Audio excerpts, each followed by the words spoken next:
Thank you, Jessica.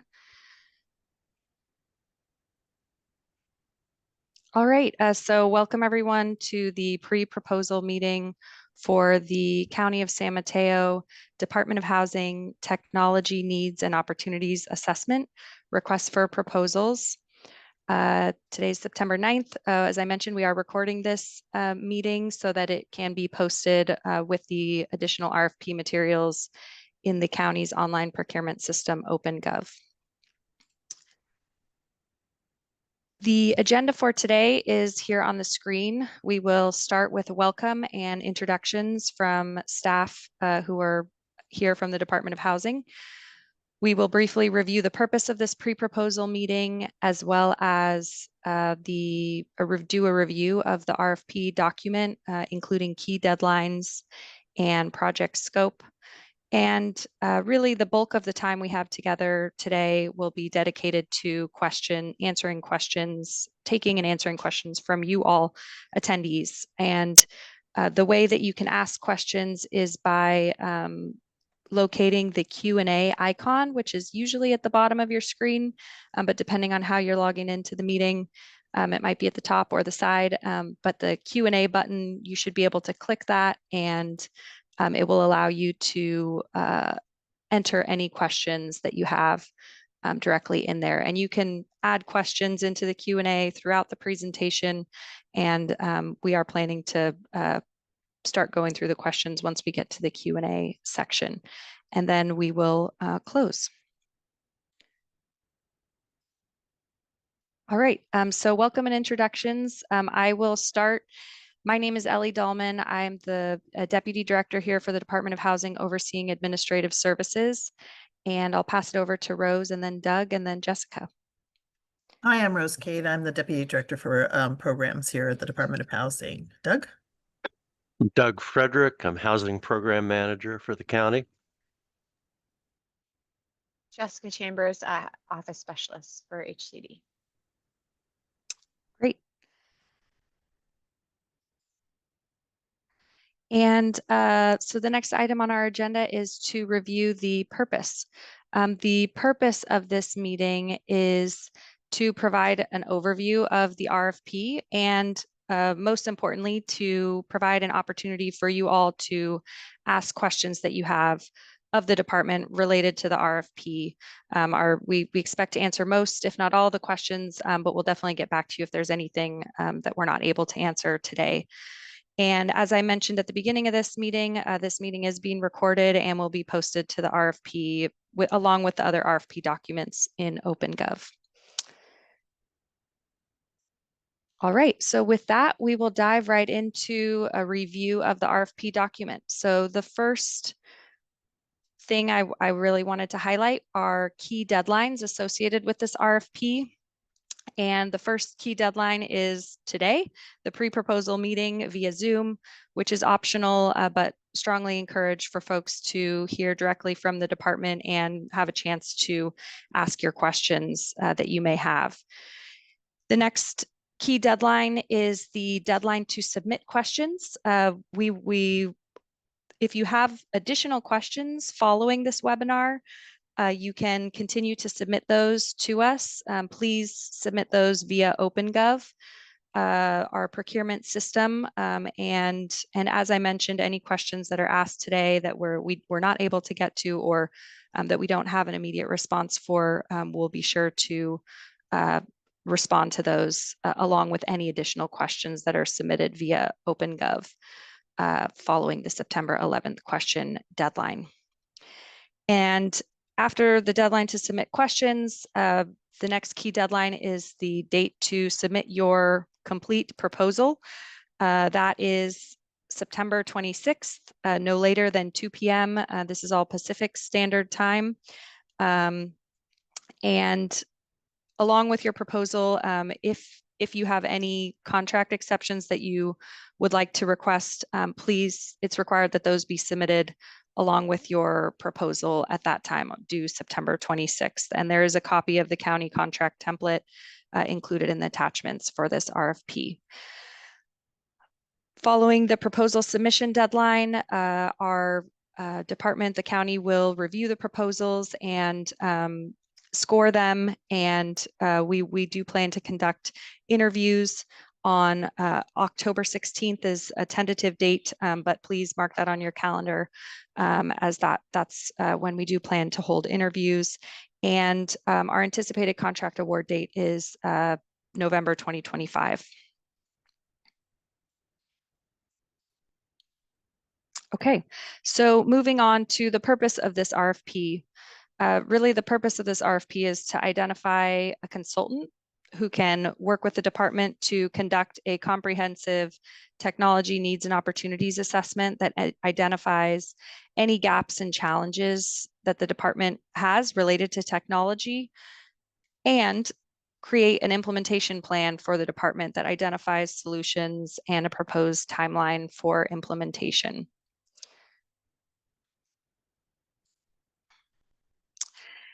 We have identified areas of focus for the department that should be included at minimum in the technology needs assessment. These key areas for the Department of Housing include grant management and tracking, asset management, data tracking and visualization, graphics tools to support communication, social media, and marketing. Also project management tool or recommendations around, project management software tools that can be used. And then we've also included here electronic document management system and recommendations.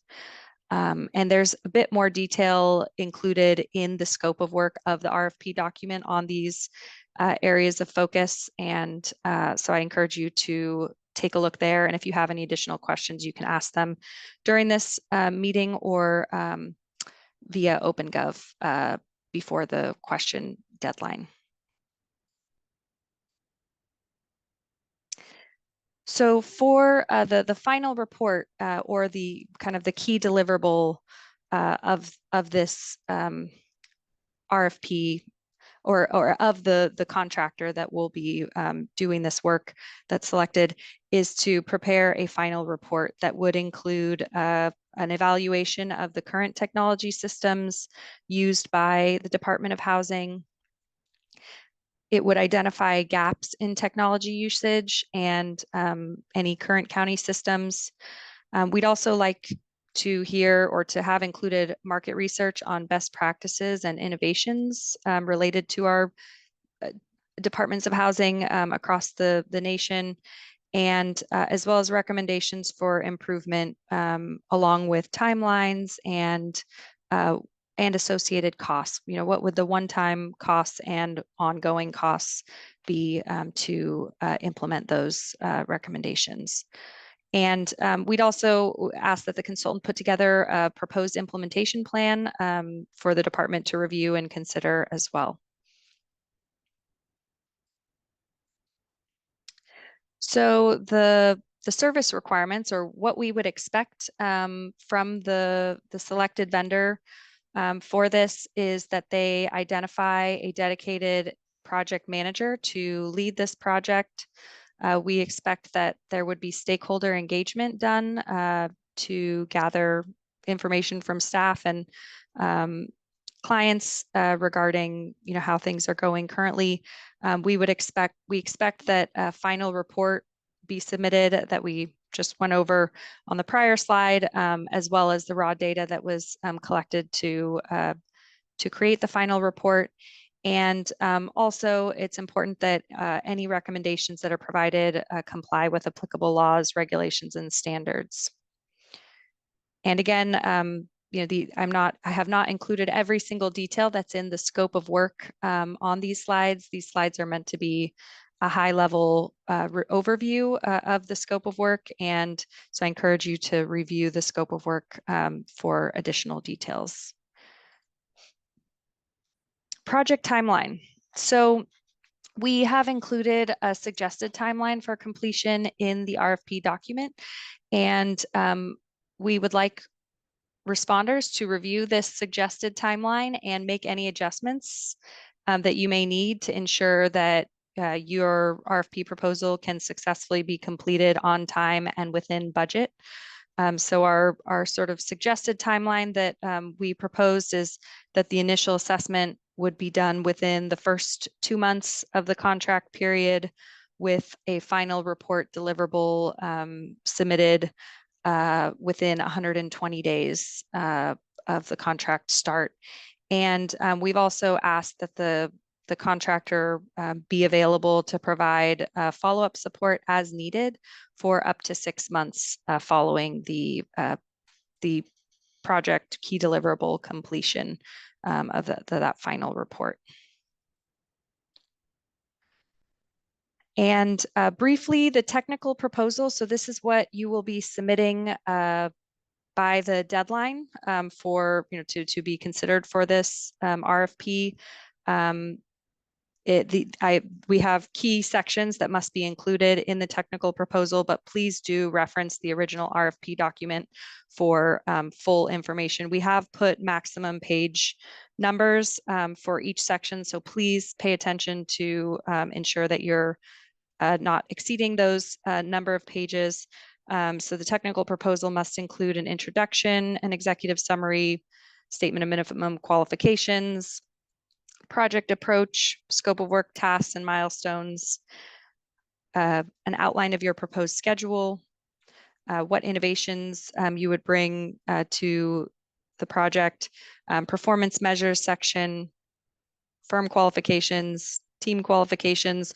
We would also like 3 references from each proposer, as well as a detailed fee proposal.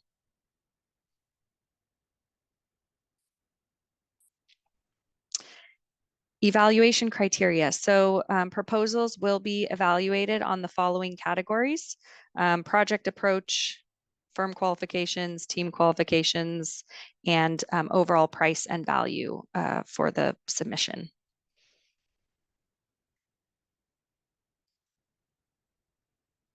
And with that, that was the last slide that I had, providing a high-level overview of the RFP process. So we can move to question and answer, but maybe I will pause to see if Rose or Douglas had anything else that you wanted to highlight or mention before we take a look at the questions that have been, if there's any questions that folks have. I have nothing. Okay.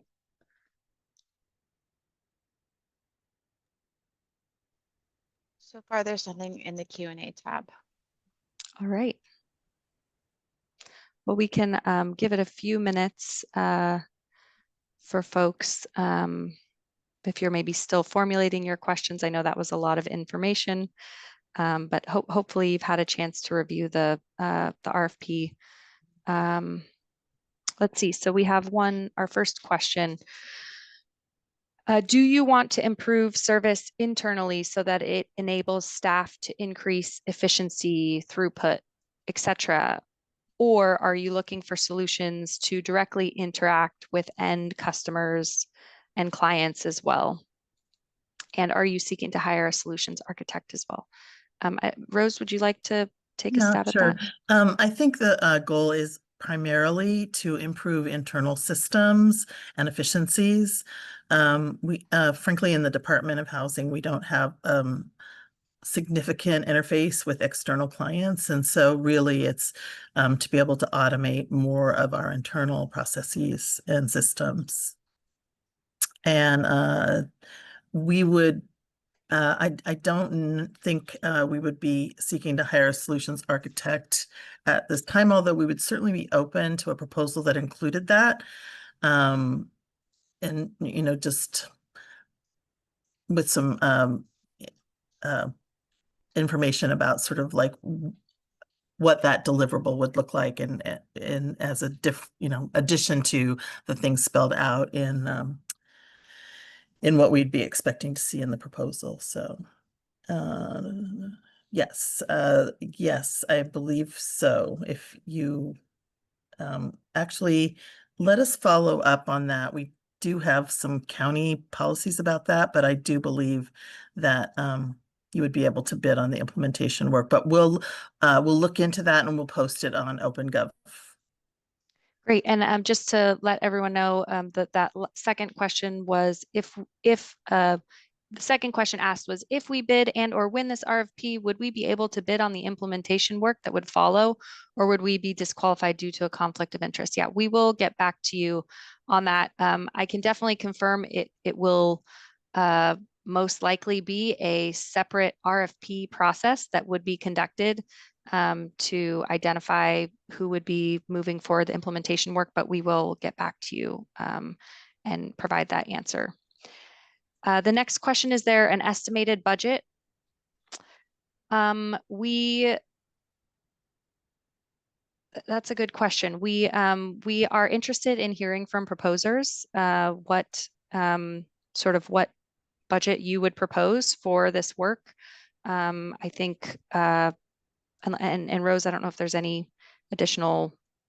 We can get back to you also on this one, perhaps. Yeah, I think we obviously have a budget for this and also some technology upgrades, but we haven't broken it out to specifically determine how much is available for this project. But we'll try and put something on OpenGov in response to this, maybe a range. Great. And looks like the third question is also about budget, so we'll get back to you on that. The last question is, this is very super high level.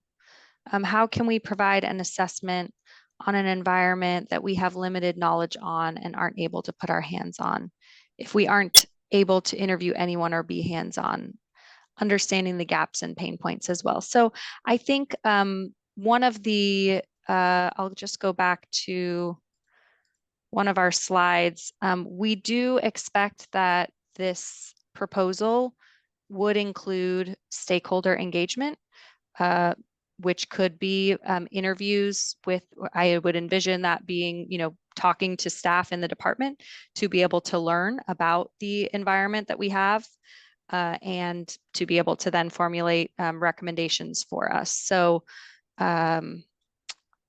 So yes, the RFP is super high level, and we would expect that you would include stakeholder engagement as part of your proposal in order to help you to formulate. Form that final report. Exactly.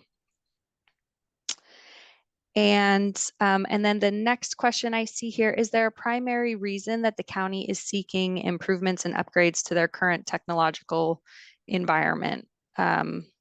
Yeah, Rose, would you like to take a stab at this for the Department of Housing? The department has grown significantly in the last 5 years, both in terms of number of staff and then programmatically, and our systems have not kept up to date with that. Also, I feel that we have certain tools available to us that we're likely underutilizing. So, and back to the earlier question about pain points, I think it would be helpful. And that's part of the reason why this is not only a technology needs assessment, but it's an opportunity for a technology expert to take a look at what we do and what systems we have and make recommendations about how to improve how we utilize the systems we have, and then identify opportunities for us to look at other solutions, technological solutions to some of our issues and concerns about doing our work. Great.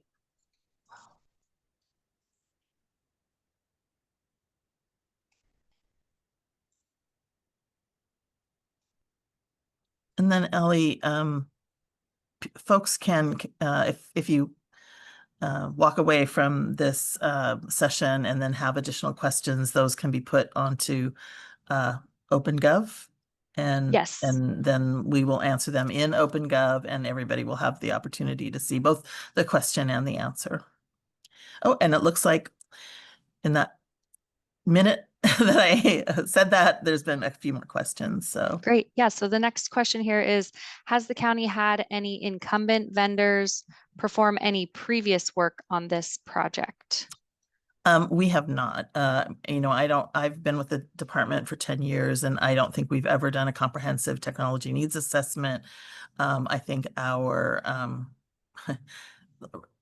we have added a few different things in that 10-year period, but it's been very piecemeal, which is actually part of the pain points. Like things don't necessarily work effectively with one another. And I think that that's creating, more work for staff than is necessary. And so this is really the first of assessment, let's say comprehensive assessment of its kind for the department in the time I've been with the department. Great. And the last or the next question that I see here is, will the stakeholders for this project tend to work in the same cycles or cadences, or are they all very independent from each other in scheduling and time constraints? So our, I guess the primary stakeholders I see for this project are Department of Housing staff, and Department of Housing staff are generally available Monday through Thursday and every other Friday during regular business hours, usually between hours of 8 a.m. and 5 p.m. generally. So we would envision scheduling, of any, if it's a virtual information gathering or in-person information gathering during those hours, or alternatively could also be via, written survey, could be another avenue. We're really looking to the proposers to put together sort of a suggested approach to stakeholder engagement that you would recommend. And Rose, I don't know if you had anything else to add on that. No, I guess one of my questions is that the answering the question that was asked? I Yeah. think that's right, but yeah, I don't have anything to add to what you said. Okay, yeah, and feel free to type in an additional question if I have not answered the intended question, if I misunderstood there. So the next question I see in section 4, specifically the local and micro business section, are these required to submit even if the firm is not local? And does this coexist with having to be an MBE? Micro business enterprise I'm not sure what MBE stands for. The county has a local and micro business, an ordinance related to providing additional points to local and micro businesses. So in this section, I believe when you respond via OpenGov, you will either select, yes, I am a local business, or no, I am not a local business. And then you would, if you are local business, you would be required to submit, I believe it's an additional form or self-certification to specify that you are a local and or a micro business. So it is not required that the proposers to this RFP be a business that is local and or micro. It's just that the county, in order to follow our local preference ordinance, we now ask these questions of all proposers to confirm if they are local and or micro businesses or not, but it is not required. And then I think MBE is a minority business enterprise. Oh, thank you. Mm-hmm. Yes. And it does coexist. So we are interested in both of those things. And so, theoretically, an enterprise could be local and micro business and a minority business enterprise, or one or the other or neither. So all of that information is relevant and does coexist. And it should be outlined in the RFP document so that you can select, respond to those questions as they come up. And the next question here, beyond the listed compliance requirements, including FISMA, CCPA, HUD, are there any other requirements we should be aware of? Let us get back to you on that. It's yeah. a great question. And I think those are the primary compliance requirements, but I think it's a great question, and we'll look and put into OpenGov if we identify any additional compliance requirements that you all should be aware of. Great. The next question asks, are other county departments using the same technology systems, and would there be issues accessing or experiencing those interfaces? So there are, the county does have county-wide technology systems that are used county-wide, such as Microsoft Office is used county-wide, and OpenGov as our procurement software, that's also a county-wide system. So I think our desire for this technology needs assessment is that it would look specifically at the Department of Housing's needs and existing systems, whether those be specific to the Department of Housing and or systems that are used countywide, and that the proposer would be making recommendations about any gaps or systems that exist either countywide or not at all that our department should be should utilize to streamline our operations. And in terms of issues accessing or experiencing those interfaces, I don't, that's something that we would work out with the vendor we want to ensure that the vendor is able to access the information necessary to be able to make informed, and systems necessary to be able to make informed recommendations for the department. So we would work with you to ensure that you're able to understand what the existing technology systems, both department specific and or countywide, are. And the next question, can you please provide the names of vendors or technology stack that you currently use for these areas specified? For example, who's the vendor you're using for grant management, asset management, data tracking and visualization, project management tool, graphics, communication? Yeah, let us get back to you on that. We do, I think, in some instances we're, using Excel spreadsheets, for tracking and things, and other instances we do have existing systems that we're using. So we can get back to you to answer this question. Unless, Rose, there was anything you wanted to add it there. I think it's best to put an answer into OpenGov Okay. where we can be more thorough. I mean, we could throw out a few things, but I think yeah, it would be better if we could just look at again, great questions, and we'll go in and put together a list of the systems that we're using. I mean, as Ellie said, we use the Office 365. suite, right? Office 365 suite, and then have a few additional countywide tools. I would say the one primary internal tool that's specific to the department is the grant management asset management tool, which is right now we use City Data Services.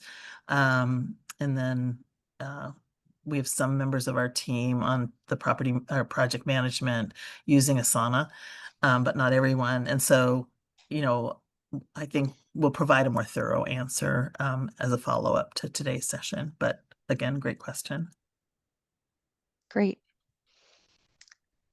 Let's see, any other questions folks have? And as we mentioned, we will continue to accept questions once this webinar closes. Via OpenGov, you can continue to submit questions through to the question deadline, which is this Thursday at 2 p.m. And we'll make sure to provide a response to the questions we answered today, as well as those that we'll follow up with you on from today's meeting, as well as respond to any additional questions that are submitted by the deadline, with the goal or hope that we can provide you with as much information as possible to ensure that you're able to put together an informed proposal that addresses and meets the needs of the department in terms of what we're looking for in a technology needs and opportunities assessment. Let's see, Rose, did you have anything else you wanted to share? I don't see any other questions, but we really appreciate you all attending and look forward Yeah. to. Same. I mean, we're very excited because we'd like to move our operations into sort of more current technologies and make sure that we're fully utilizing the technologies that we currently have. And so this is a first step in getting to some what we hope to be really useful solutions to help us all do our jobs better. Thank you again, as Ellie said, for joining us today and for your interest in providing support to the county Department of Housing. Great. And so with that, I'll just run back to the one of the most important slides is the key deadlines. And then we will close. Is just a reminder that deadline to submit questions is this Thursday at 2 p.m. Pacific Standard Time, and proposals are due by September 26th, Friday, September 26th at 2 p.m. Pacific Standard Time. And we look forward to reviewing your proposal, and thank you again for attending. With that, we will end our meeting. Thank you very much.